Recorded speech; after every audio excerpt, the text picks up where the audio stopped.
Magandang araw kapatid. Ako si Kuya Japes at welcome sa Dasal at Kwento. Dito, bawat simpleng karanasan natin ay may kasamang aral mula sa salita ng Diyos at isang panalangin.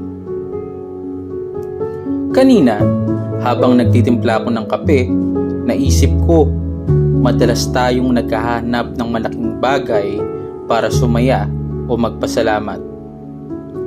Pero minsan, sapat na yung maliit na bagay.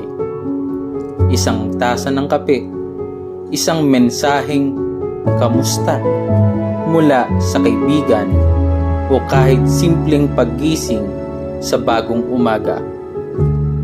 At dito ko naalala ang sinabi sa unang Tesalonica, Kabanatang 5, Talatang 18.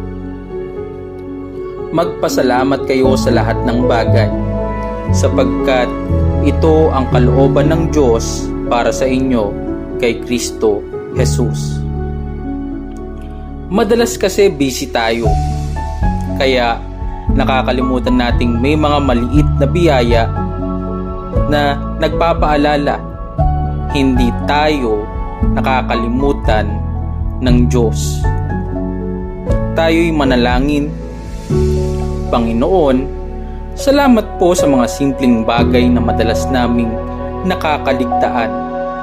Salamat sa bawat umaga, sa bawat hinga, at sa mga taong nagbibigay ng saya at lakas sa amin. Naway makita namin ang halaga ng maliit na biyaya na ibinibigay ninyo araw-araw. Amen. Kaibigan, bago matapos ang araw na ito, sana maalala mo, kahit maliit man o malaki, lahat ng biyaya ay galing sa Kanya.